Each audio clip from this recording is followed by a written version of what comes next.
नमस्कार मित्रांनो, मी राजेंद्र शिंगटे सर आणि आपण पाहतात आपले यूट्यूब चॅनलच्या माध्यमातून आपण विविध विषयांवरती माहितीचं आणि चर्चेचं असं आदानप्रदान करत असतो. तेरे सिनेमे नहीं तो मेरे सिनेमे सही, हो कहीं पर भी आग आग जलनी चाहिए. मित्रांनो, आजचा जो आपला विषय आहे तो म्हणजे शासकीय सेवेत आणि खाजगी आस्थापनामध्ये होत असणाऱ्या आत्महत्या. आतापर्यंत आपण अनेक वेगवेगळ्या प्रकारच्या आत्महत्या पाहिलेल्या आहेत, वाचत आहोत, ऐकत आहोत, पाहत आहोत. परंतु प्रशासकीय कर्मचारी, अधिकारी, त्याचप्रमाणे खाजगी आस्थापनामधले अधिकारी, कर्मचारी यांच्या होणाऱ्या आत्महत्या याच्याबरोबर आपण कधी बोलणार आहोत? याच्यावरती आपण बोललं पाहिजे. त्या लोकांवर येणारा ताण, त्या लोकांवर येणारं प्रेशर हे इतकं प्रचंड असतं की तो बिचारा ते सक्सेस गाठण्यासाठी प्रयत्न करत असतो, धडपडत असतो आणि प्रत्येक व्यक्ती हा कणखर नसतो.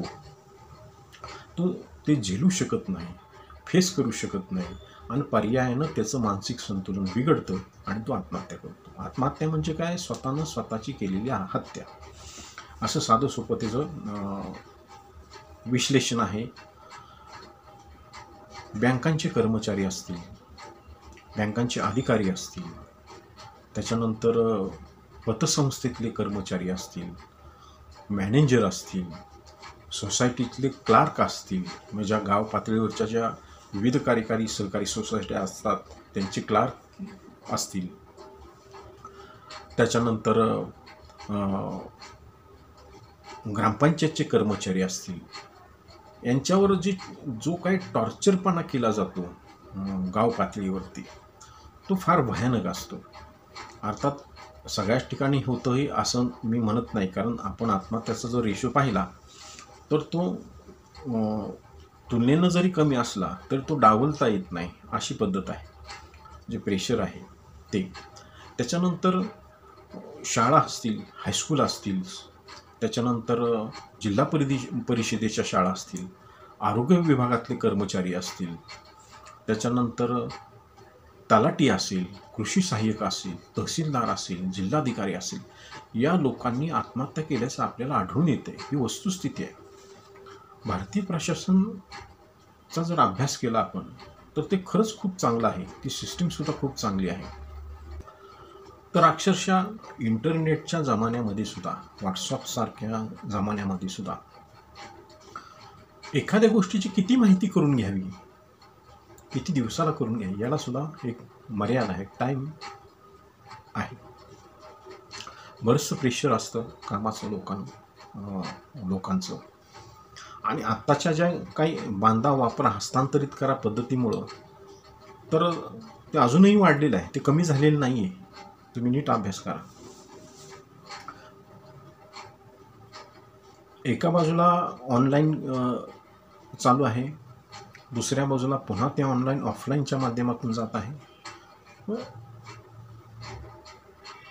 मुळामध्ये कर्मचाऱ्यांची संख्या कमी असते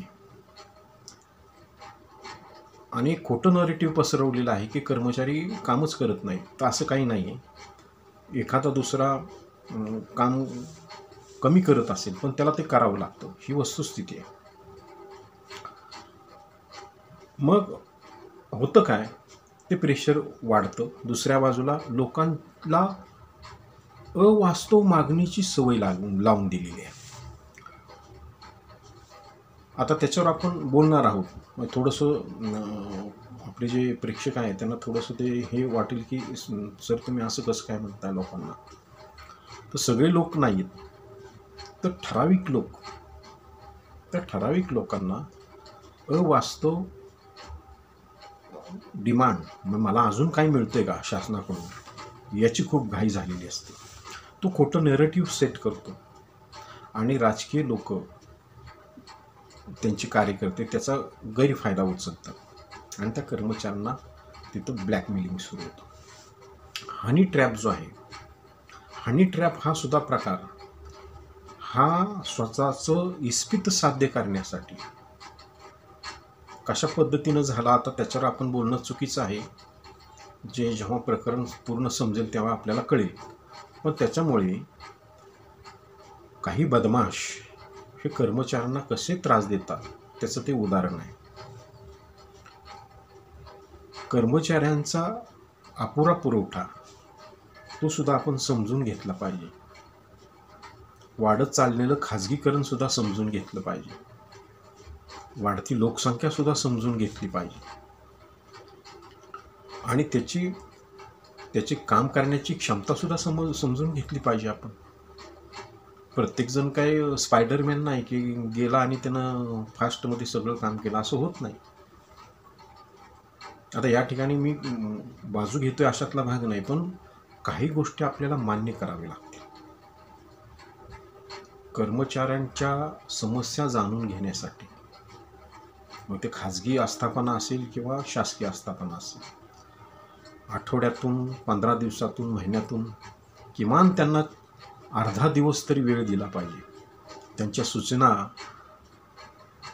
काय आहे त्यांना मेमो देण्यापेक्षा त्यांच्या सूचना सुद्धा घ्या की तुम्हाला ही योजना कशी वाटते, लोकांचे फीडबॅक घ्या आणि कर्मचाऱ्यांचे फीडबॅक घ्या. त्यात काय त्रुटी तुम्हाला जाणवली ती सुद्धा घेणं फार गरजेचं आहे.